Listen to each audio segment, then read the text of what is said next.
vou partilhar com vocês em alguns minutos a palavra do Senhor. Livro de 2 Samuel, por favor, no capítulo 18. 2 Samuel, capítulo 18, verso 33. Glória a Deus. Livro de 2 Samuel, capítulo 18, verso 33. Diz assim, palavra do Senhor.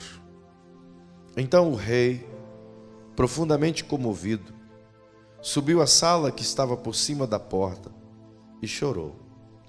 E andando dizia: meu filho Absalão, meu filho Absalão, quem dera eu morrera por ti. Absalão, meu filho. É um lamento do rei Davi pela trágica situação de sua família. Perceba, a história de Davi é uma história fantástica, porque ela nos enriquece a cada leitura.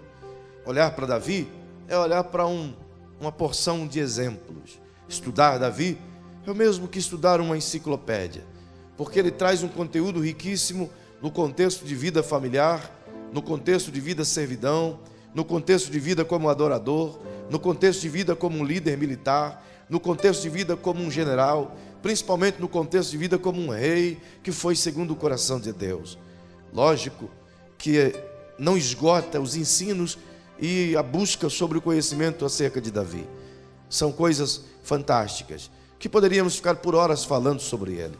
Mas um breve resumo, só para você situar-se. Esse moço teve uma vivência dividida em pelo menos 4 tempos, ou 4 etapas da vida de Davi. A primeira etapa que você percebe, encontra-se Davi pastoreando as ovelhas do seu pai.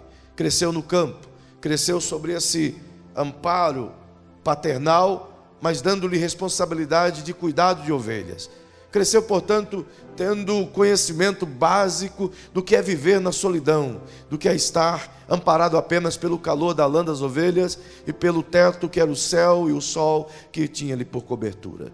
Logo, esse primeiro ambiente de Davi ajudou a formar o seu caráter e ajudou a formar o tipo de homem que ele seria enquanto que servo de Deus. Foi o deserto, foi o pastorado que deu a humildade de Davi, a capacidade que ele tinha de se submeter e de se tornar alguém disposto a servir o eterno Pai. Logo, vem a segunda etapa da vida de Davi, que já é viver dentro de um palácio real, casado com a filha do rei, a saber, Mical. Esse tempo da vida de Davi foi um tempo de bastante turbulência. Primeiro porque estava em cima, depois embaixo. Primeiro porque é tido como um campeão, depois como um derrotado. É tido como bem-vindo, depois tido como um fugitivo. É tido como um filho do rei por casar-se com a filha do rei. Depois é tido como um bandido, como um assassino, que tem que fugir do palácio do rei para salvar a própria vida. É tido como um genro bom, e em seguida é tido como um homem maldito, que veio trazer desgraça à casa de Saul. Entretanto, o viver no palácio de Davi, na casa de Saul, trouxe a ele experiências dramáticas, que culminou em uma sequência de momentos ruins ao longo de sua vida posterior. Tem a terceira etapa da vida de Davi, que diferente do deserto com as ovelhas, diferente do estar no palácio com Mical, era justamente, embora no deserto, mas sem ovelhas, que foi o tempo que chamamos de caverna de Adulão. O tempo em que ele passou 22 anos fugindo, se escondendo, se esgueirando pelas montanhas, andando nos valados, escapando das ciladas que Saul lhe armava e dos outros reis que tentavam matá-lo, e assim por diante. Além dessa situação toda, Davi viveu no desconfortável lugar onde era chamado de as cavernas do deserto de En-Gedi. Perceba que em meio a esse caminho todo, ele aprendeu a humildade de servir pessoas que tinham um nível muito abaixo do dele. Afinal de contas, a Bíblia diz que as pessoas que andavam com Davi eram aqueles cujo caráter totalmente desprovido de um tratamento. Eles são encontrados em 1 Samuel, no capítulo 22, 3, como homens fugitivos, homens amargurados de espírito, homens que eram endividados, homens fugitivos de vários crimes, que andavam às espreitas na perspectiva de escapar da justiça que lhes seria feita. Logo, Davi tem que conviver com essa tribo de pessoas com uma quantidade enorme de problemas e tem que administrar tudo isso e ensinar-lhes o caminho do direito. Enfim, vem a terceira etapa da vida de Davi, que é uma vida de trono, é uma vida de palácio, é uma vida de rei. E esse tempo foi exatamente o tempo em que ele utilizou tudo aquilo que ele aprendeu de bom e de ruim nas etapas anteriores. A construção de Davi nas etapas anteriores o promoveu a ser o maior rei de Israel, mas ser também o pior pai de Israel.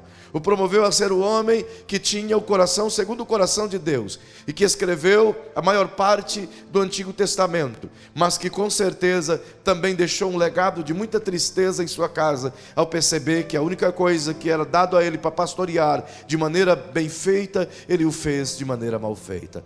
Portanto, a vida de Davi é uma constância de altos e baixos. E o que acontece nessa cena aqui, que o leva a lamentar, que o leva a sofrer, que o leva a angustiar-se, que o leva a andar de um lado para o outro em seu palácio, lamentando a perca do filho, dizendo: Absalão, Absalão, meu filho, meu filho, meu filho, Absalão, em um lamento profundo, como que uma toada que não para, como que uma canção que nunca termina, como que uma moda de uma nota só, que torna-se estridente ao ouvido daquele que está ao lado de Davi, e se cansa de ouvi-lo lamentar desse jeito, pelo simples fato de que o seu filho Absalão havia sido morto há pouco tempo.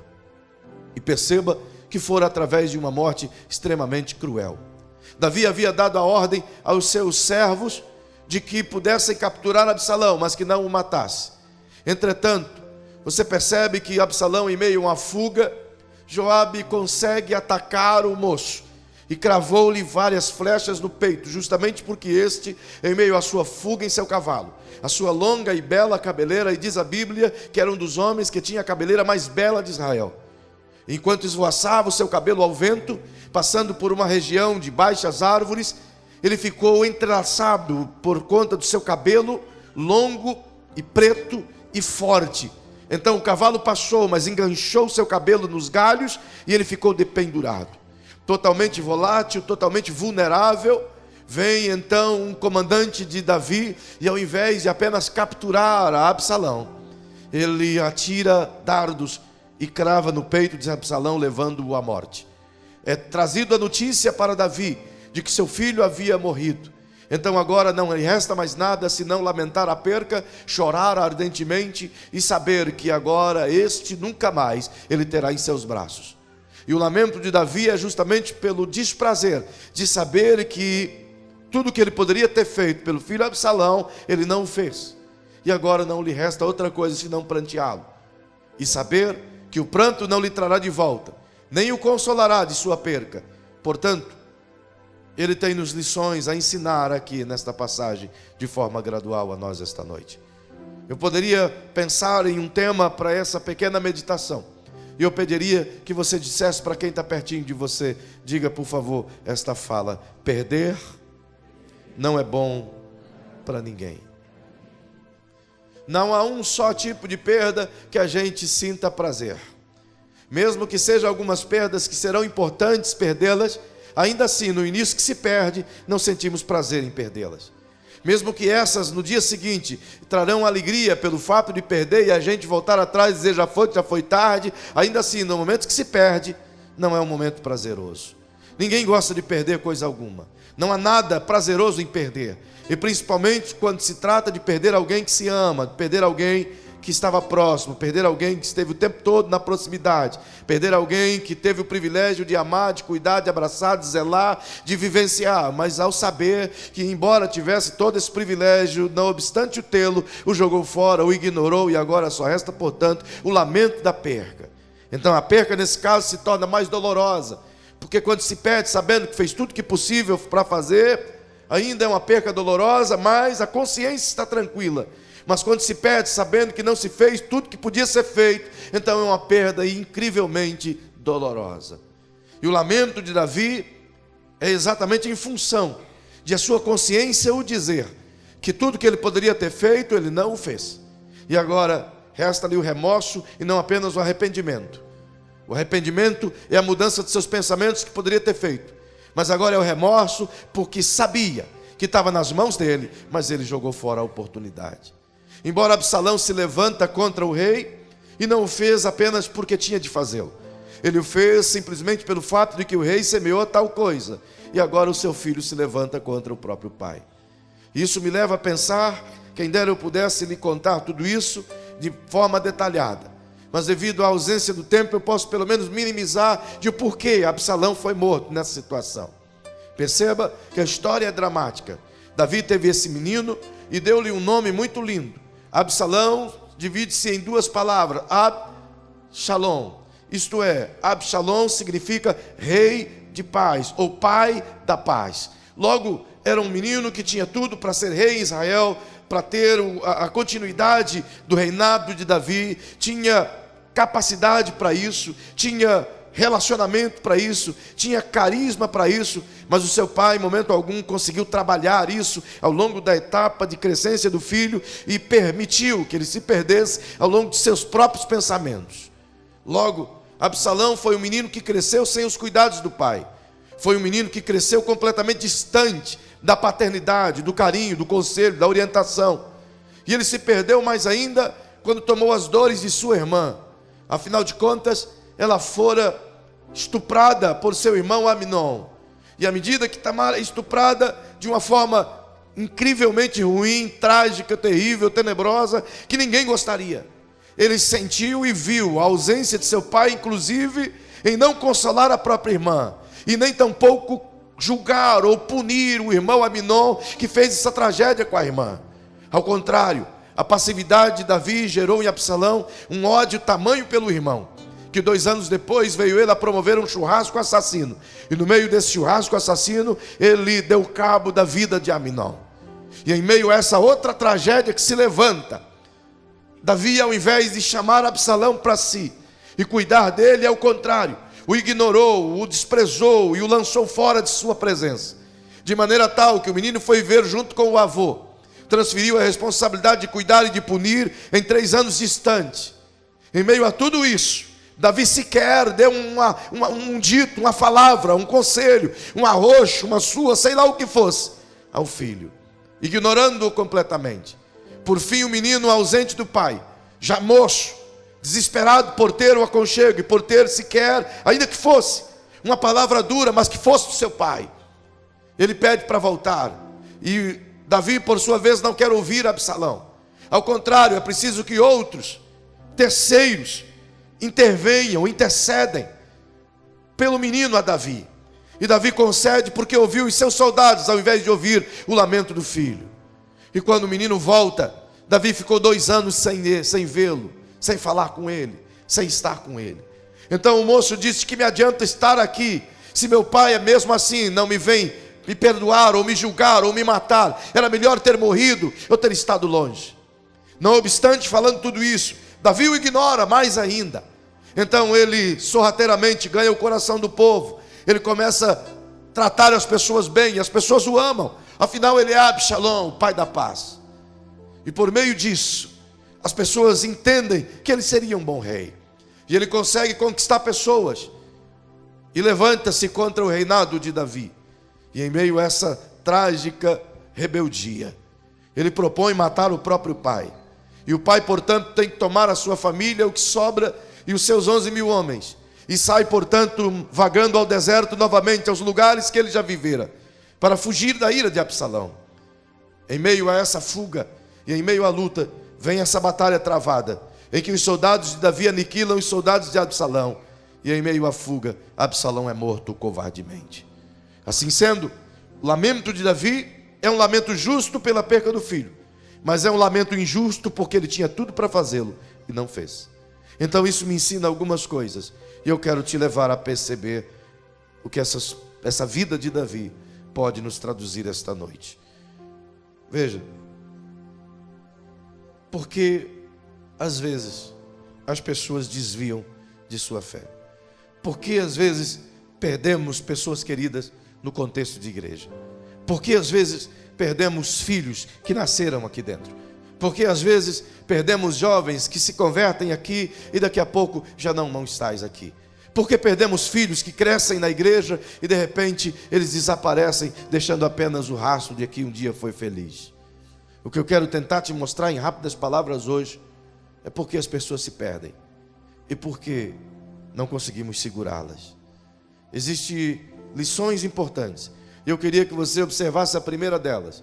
que está em 2 Samuel, no capítulo 13 e o verso 2. Volte a sua Bíblia, por favor, e acompanhe comigo essa história. Embora já a tenha narrado de maneira breve, e eu não posso narrá-la de novo, mas o verso 2 do capítulo 3 diz: angustiou-se Aminon até adoecer por Tamar, sua irmã, pois era virgem, e lhe parecia impossível fazer alguma coisa com ela.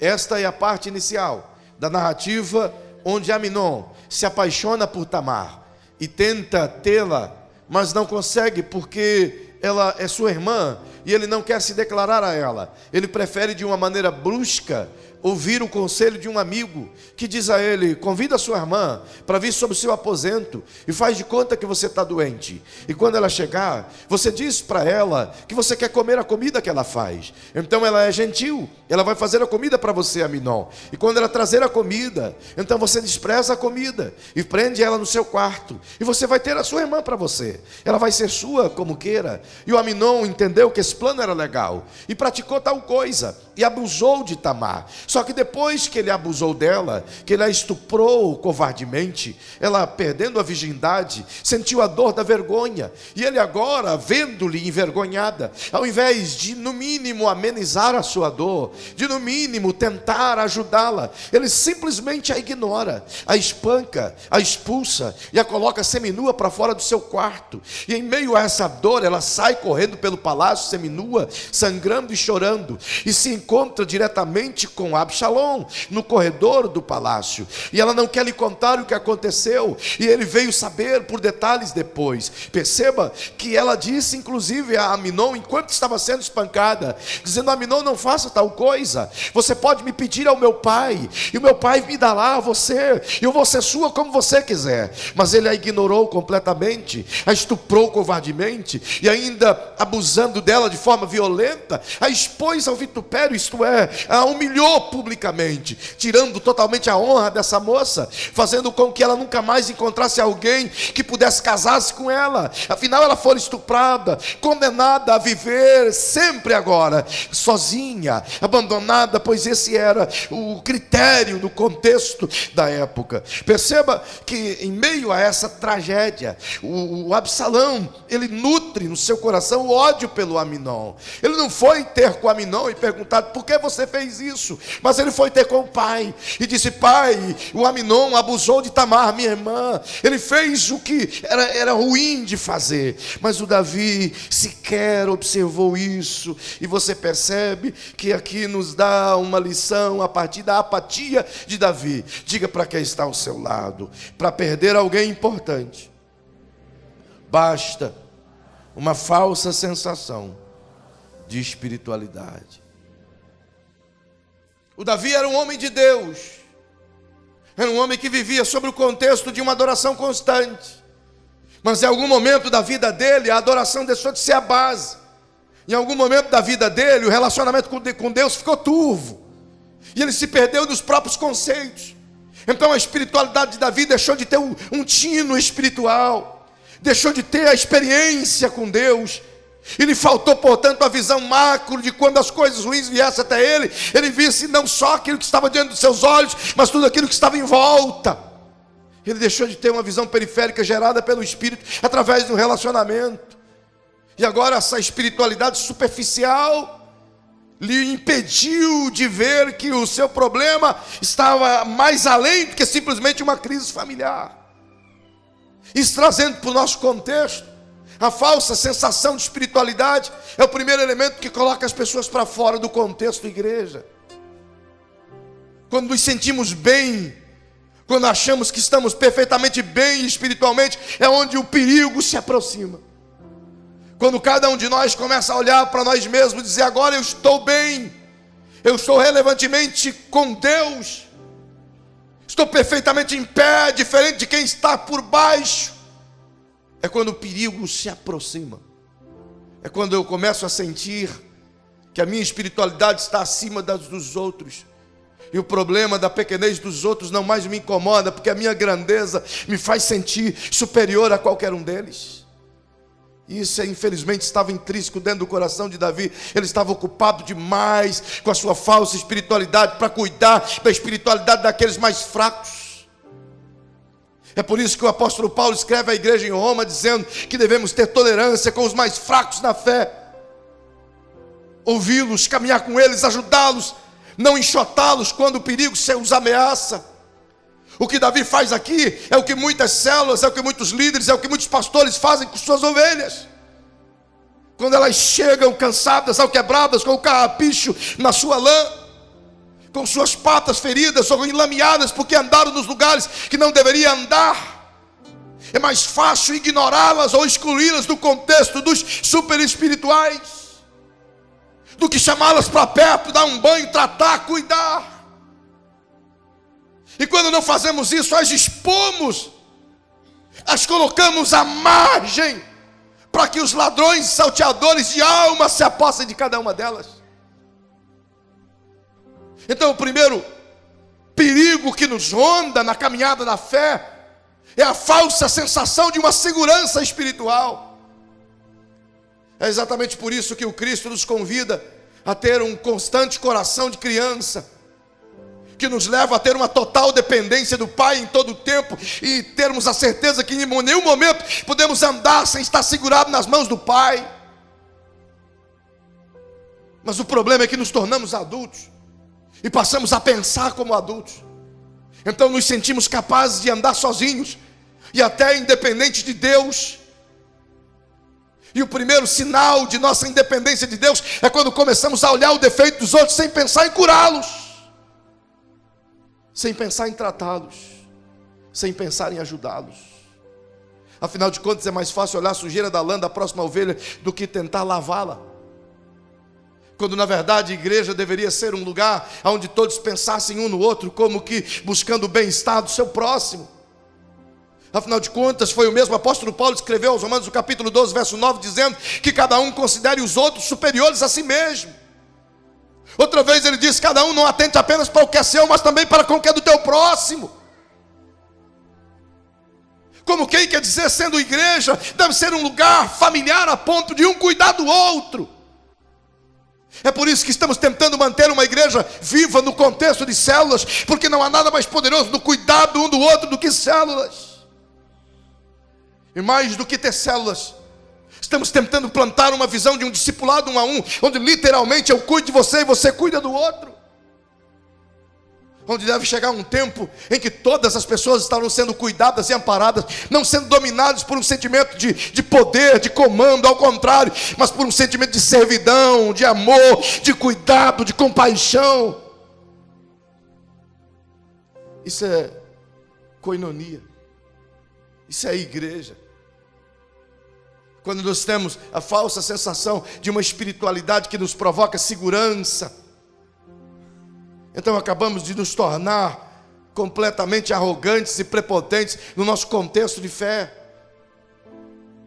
Nos tornamos exatamente como aquele publicano que Jesus se utilizou de sua parábola, onde ele faz o exemplo de um fariseu e um publicano. O publicano chega diante de Deus em suas orações e diz: olha para mim, Senhor, tenho sido fiel, tenho sido bom, estou com a minha espiritualidade intacta, eu estou perfeito, eu não sou igual a esse fariseu miserável, pecador.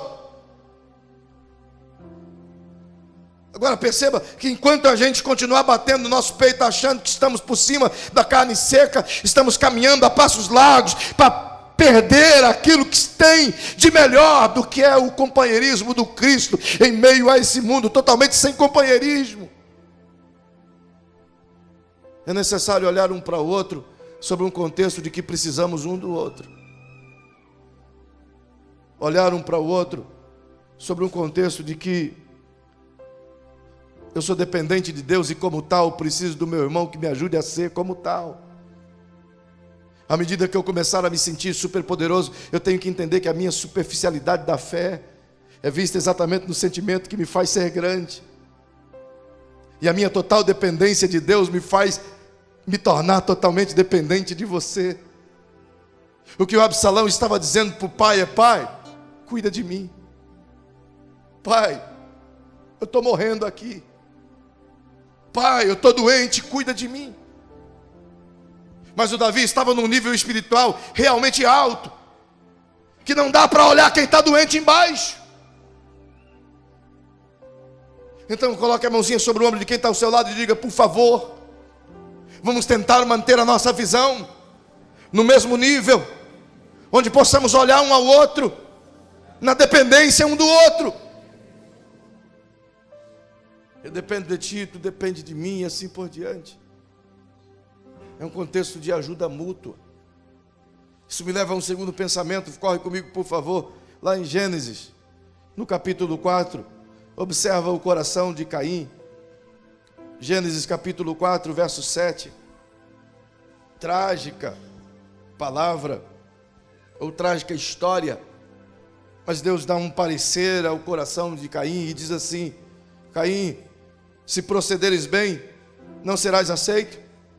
E se não procederes bem, o pecado jaz à porta, e sobre ti será o seu desejo, mas sobre ele deves dominar.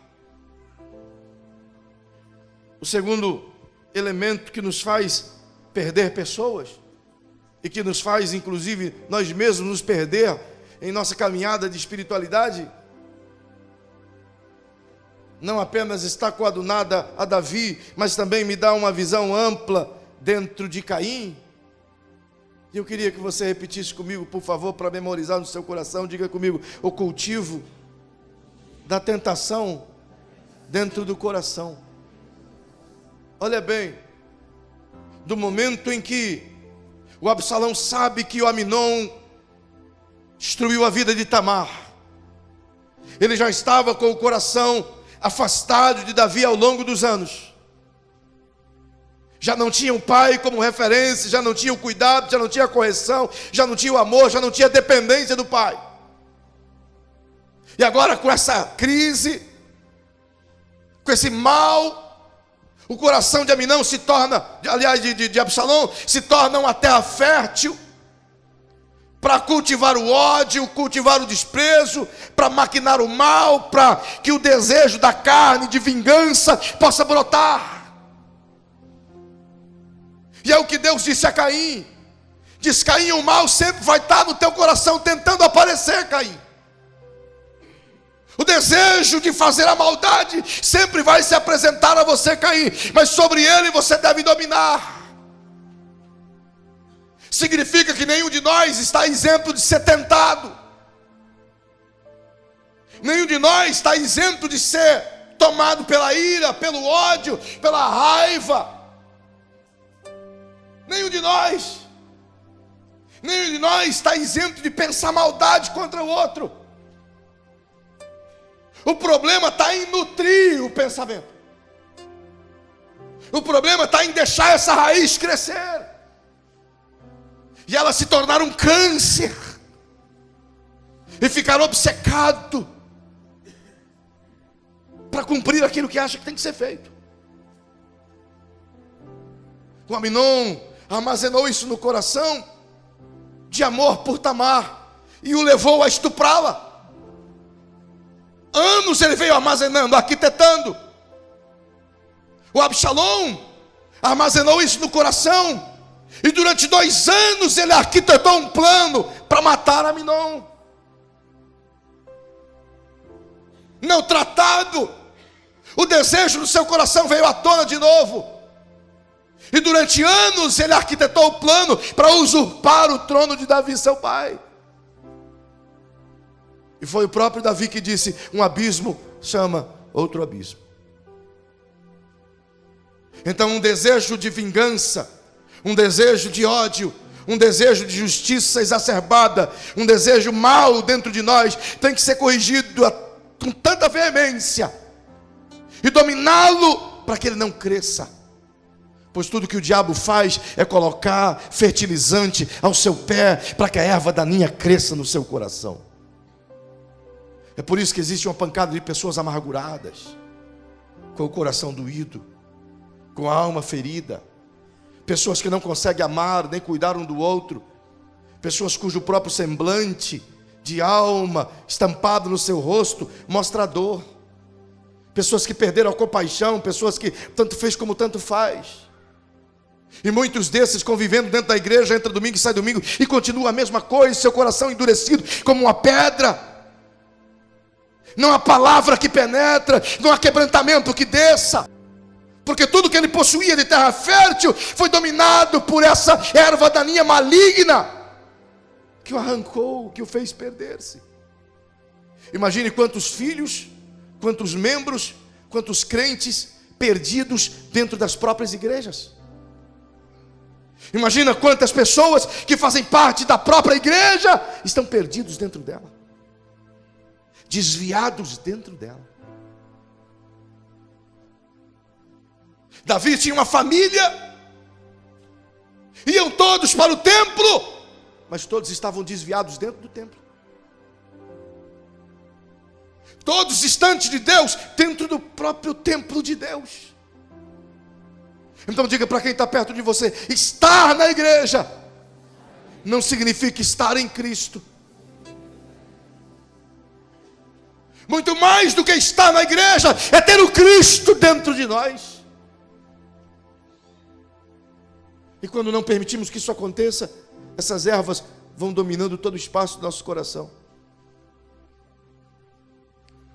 É por isso que não falta gente com problemas psicossomáticos, gerados por amargura de alma, gerados por um coração que não perdoa, gerados por uma erva daninha massificante no espírito, gerados por uma superficialidade da fé, por uma vida mesquinha em Cristo, onde tudo que se tem são conceitos meramente religiosos e práticas meramente ritualistas. É desafiador viver o Evangelho, mas mais desafiador é viver o falso Evangelho. Mais desafiador é viver dentro da igreja sem ter o Evangelho.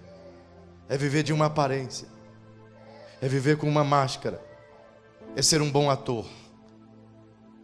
E esse é o tempo de tirarmos as nossas próprias máscaras e observarmos de fato como está a nossa espiritualidade. Porque como podemos querer cuidar do próximo se não podemos cuidar nem de nós mesmos? Como podemos querer que Deus nos dê almas se não conseguimos cuidar das que tem aqui dentro? Como podemos pedir Deus nos dá dourados se estamos permitindo que filhos estejam doentes dentro da própria casa?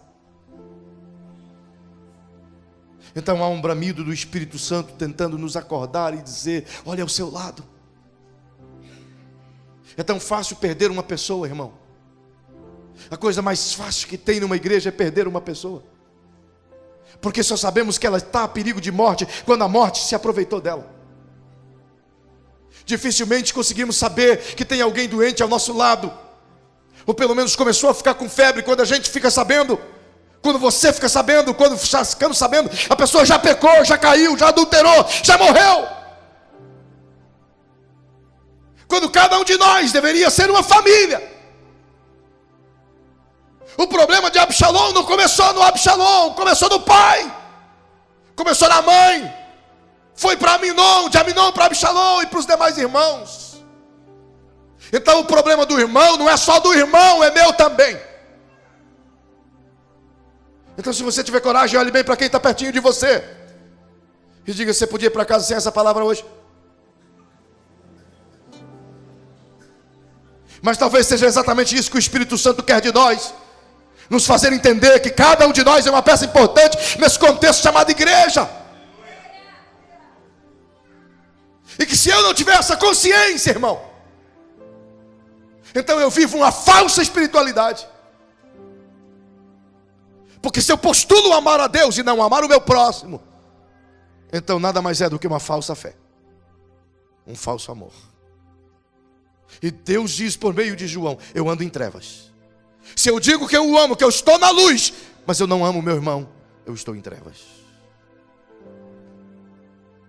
Isso me leva a uma terceira coisa, e eu vou minimizar tudo aqui agora.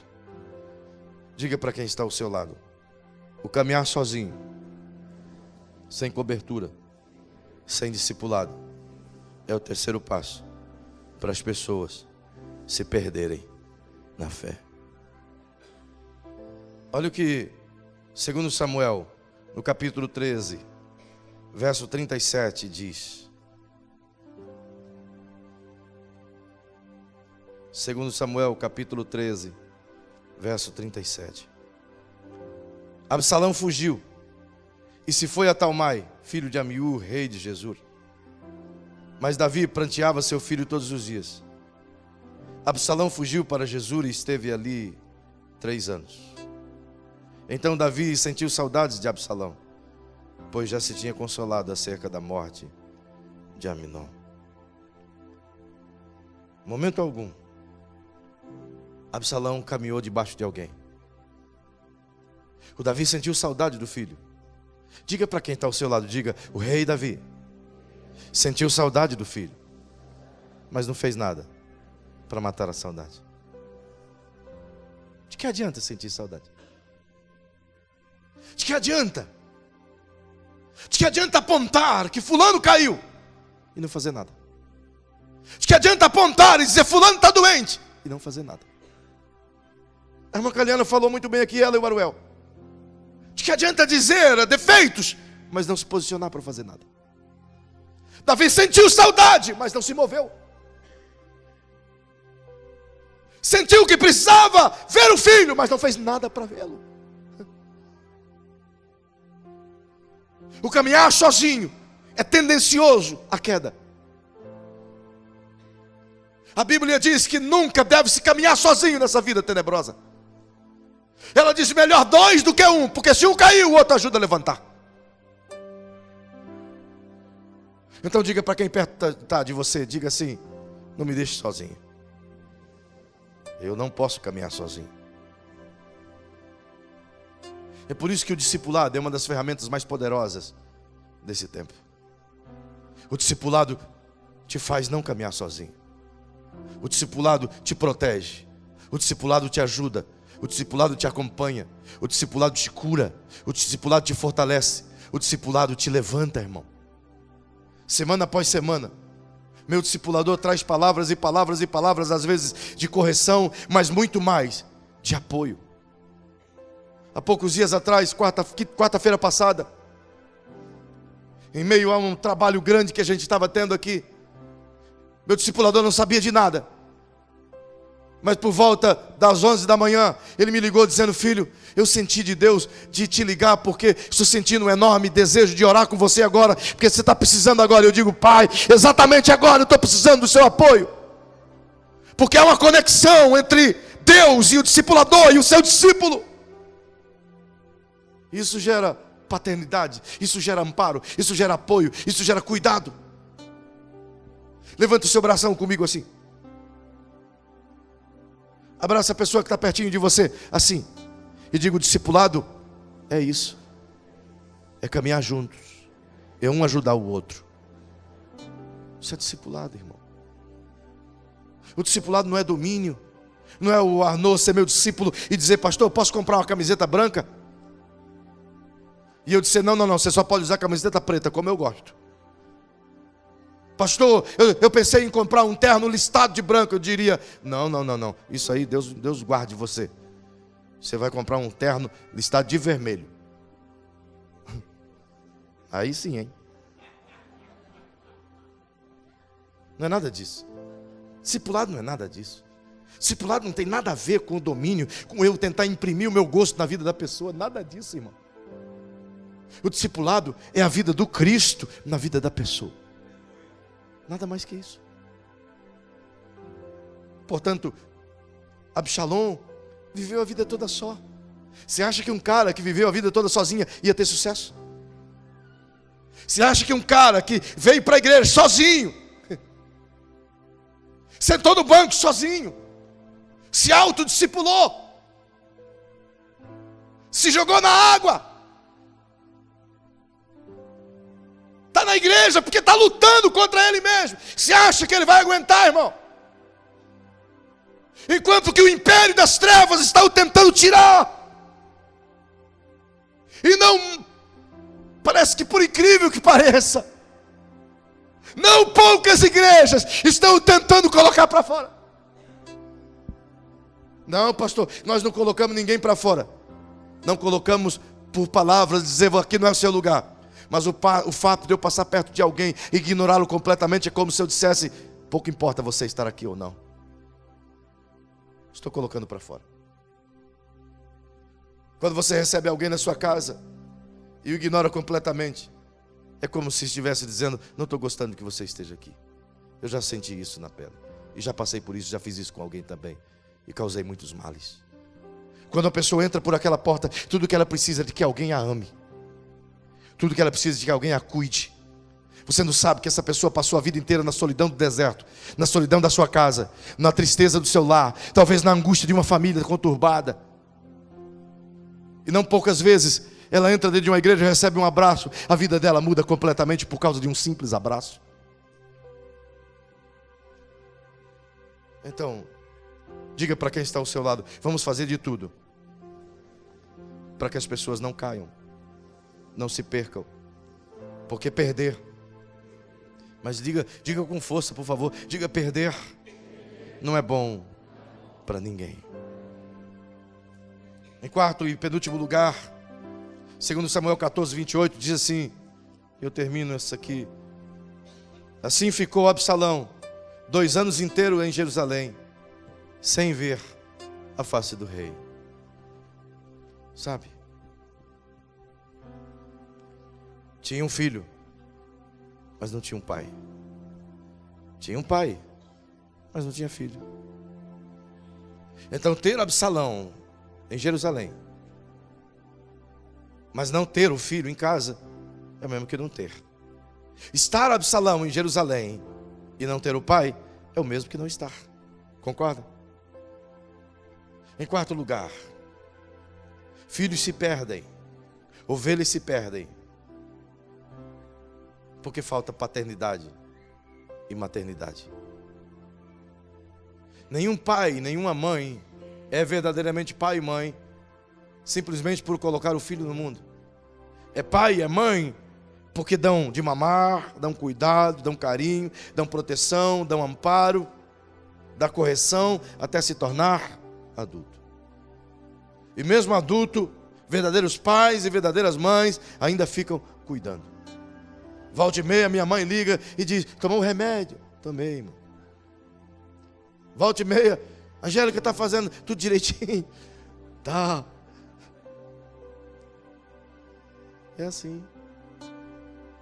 E não é só minha mãe não, minha sogra também liga e diz: tomou um remédio, meu filho? A gente está dando certinho para você? Não, não é ela que dá não, é eu mesmo que tomo. Eu que dou o remédio para ela, avó. Ela esquece, eu que cuido. Não, e tal. Que até hoje elas têm esse cuidado. Porque são mães, são pais. Quantas mães tem aqui hoje? Levante as mãos. Lindas vocês. Quantos pais tem aqui hoje? Mais ou menos vocês. Bastante pais. São pais. Tenho certeza que você quer ver o seu filho ter sucesso. É, não é verdade? Tenho certeza que cada pai e mãe aqui quer ver o seu filho crescer, crescer, crescer e se tornar um grande homem, uma grande mulher. Então por que não vamos olhar isso sobre o contexto de igreja? Filhinhos nasceram hoje. Eles precisam crescer. Eles precisam de leite. Eles precisam de cuidado. Eles precisam de maternidade, de paternidade. Eles precisam que cada pai e mãe aqui os adotem. Tem um monte de filhos para nascer aí fora. Quem vai se candidatar a ser pai? Quem vai se candidatar a ser mãe? Pessoas se entregam para Jesus todos os dias. Quem vai cuidar deles? Quem se habilita para cuidar? Filhos se perdem porque os pais os abandonam, porque se sentem sozinhos. A igreja é o maior orfanato que existe no mundo. A quantidade de filhos órfãos que tem aqui é gigantesca. E com certeza esses filhos órfãos todos ainda querem ter um pai, ainda querem ter mãe. Quantos filhos adultos aqui, já de idade, são avós Mas no contexto espiritual, ainda esperam por um pai, ou ainda esperam por uma mãe. É ou não é verdade? Ora, filhos se perdem, simplesmente porque não tem o aconchego dos braços do pai. Tem muitas outras coisas para te ensinar, para segurar os filhos em casa, mas eu vou deixar para outro dia. Mas hoje eu queria que você pensasse comigo e terminasse esse momento. O que temos feito para manter os filhos em casa? Qual é a receita para manter os filhos em casa? Fique em pé.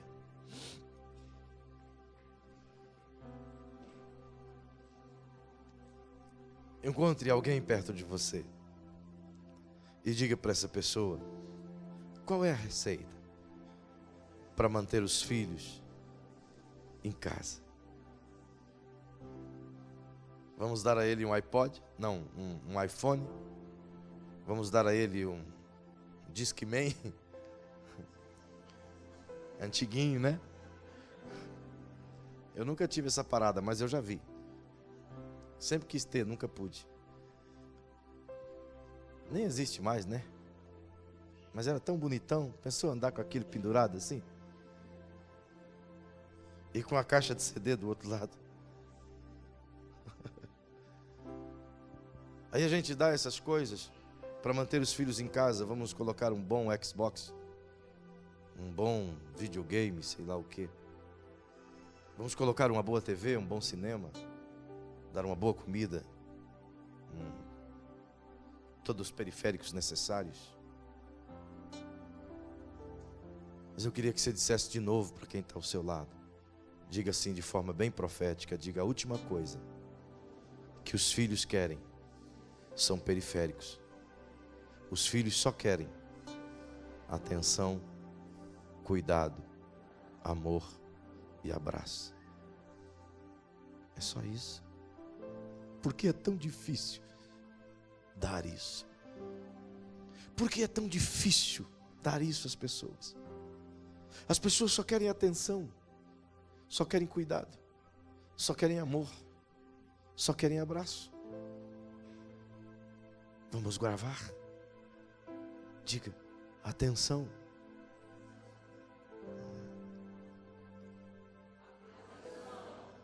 cuidado,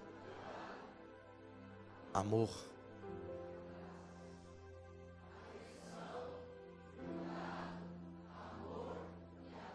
outra vez.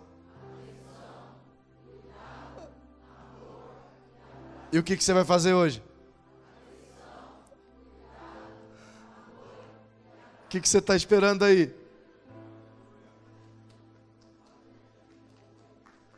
Se quer aplaudir, aplauda mesmo. É só isso. Não é só isso? Precisa mais alguma coisa, irmão? É só isso. O que faz as pessoas permanecerem na igreja?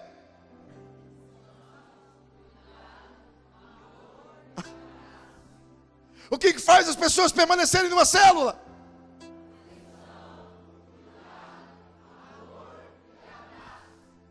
Não precisa mais nada, Júnior. Mais nada. Só isso. Por que é tão difícil dar isso? Será que é porque a gente não recebe? Será que é porque fomos tolhidos disso? Será que é porque não recebemos isso, Edson? Então, agarre a palavra de Jesus. E ele diz assim: melhor coisa é dar do que receber. E tudo que a gente precisa dar às pessoas é o que mesmo?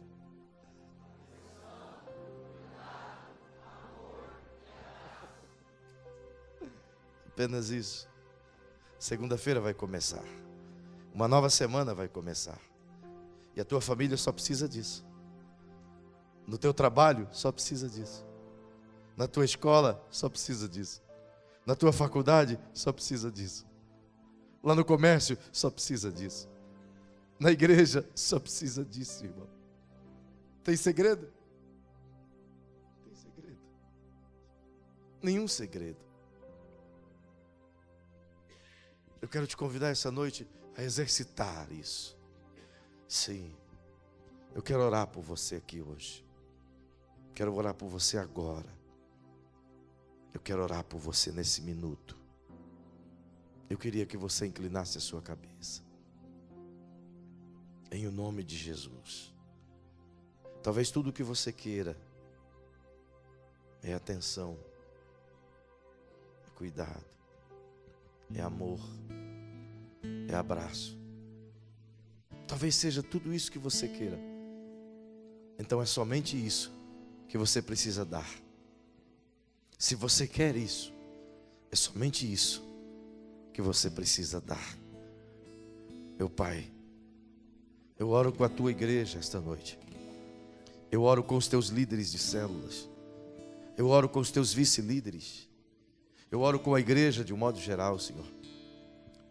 Nós oramos como igreja agora. Porque agora, Senhor, nos colocamos no mesmo nível, não há maior ou menor. Não há quem tem mais ou quem tem menos, não há quem sabe mais ou sabe menos. Estamos no mesmo nível, Pai. Nos igualamos no jeito de ser, no jeito de falar, no jeito de relacionar. Somos frios, somos negativos, somos em algum momento cansativos. Por isso precisamos atrair o teu modelo e ser como tu és, para que possamos reproduzir o que tu és na vida das pessoas, para que podemos aprender, Senhor, dar atenção a cada uma delas, como o Senhor dava atenção para cada pessoa que te buscava, para que possamos aprender, Senhor, a cuidar de cada uma, como o Senhor cuidou inclusive de leprosos, para que possamos aprender a amar, assim como o Senhor nos amou, ainda que nós não te amássemos, para que possamos, Senhor, sem dúvida, ter o cuidado com essas pessoas tão de forma gentil, amorosa. Peço-lhe, Senhor, em nome de Jesus, existem muitas coisas a serem mudadas dentro de nós aqui esta noite, e eu peço-lhe, começa por mim. E talvez eu esteja orando com pessoas aqui que também querem ser mudadas aqui esta noite, que vão chegar em suas casas, Pai, e elas têm a oportunidade de colocar em prática essas coisas, ou de simplesmente continuarem como viveram até agora. Então nos ajude a colocar em prática, porque a tua palavra sem estar em prática não serve para nada. Mas a tua palavra colocada em prática, ela pode construir, pode transformar, pode modificar lares. Então nos molda por dentro, nos modifica por dentro, nos transforma por dentro e nos faz ser, Pai, em nome de Jesus, nos faz ser o modelo do Cristo. E que todas as pessoas aqui esta noite saiam daqui dispostas a amar, saiam daqui dispostas a cuidar, saiam daqui dispostas, Senhor, a se esforçar para ter um ao outro. Sim, Pai, em nome de Jesus, que haja atenção, que haja de fato uma mudança interna a partir de agora em nós. Eu oro com eles e peço a tua bênção sobre todos. Muitos irão enfrentar situações difíceis essa semana, Pai, que vai exigir deles uma atenção dobrada. Muitos vão enfrentar uma situação que vão precisar cuidar dessas pessoas. Outros enfrentarão situação, Pai, que ao invés de odiar, vão precisar amar. Sim, Pai, sim. Esse talvez seja o nosso maior desafio, amar quando não somos amados. E por conta de amar, não queremos abraçar aqueles que não nos abraçam, mas por conta de amar, nós queremos abraçar aqueles que não nos abraçam. Então nos leva a esse nível de prática, que essa igreja saia daqui hoje disposta a praticar, Senhor, a viver, para que ninguém se perca, pois perder não é bom para ninguém, nem para a tua igreja, nem para ninguém. Então queremos amar, Em nome de Jesus. Coração Em nome de Jesus. Coração transformado. Estende seu bracinho e termine esse culto cantando essa canção com o seu irmão. Termine esse culto sendo um com Ele, vivendo o relacionamento do Cristo, a comunhão como igreja, te preparando para o dia de amanhã. Paz de Cristo te abençoo, meu irmão. Preciosa é a nossa comunhão. Cante. Somos corpo e assim bem ajustados, Cante. totalmente ligados, unidos, vivendo em amor, uma família, sem qualquer falsidade, vivendo a verdade, expressando a glória do Senhor, uma família, vivendo o compromisso do grande amor de Cristo. Eu preciso de ti, querido irmão, precioso és para mim, querido irmão. A partir de hoje, nós iremos com muita força. A partir de agora, nós iremos amar. A partir de agora, nós teremos amor e abraço, atenção, cuidado, amor e abraço. Então abraça o teu irmão e tenha uma boa semana em Cristo Jesus. Que Deus te abençoe e te guarde. Somos corpo e assim bem ajustados, totalmente ligados, unidos, vivendo em amor, uma família, sem qualquer falsidade.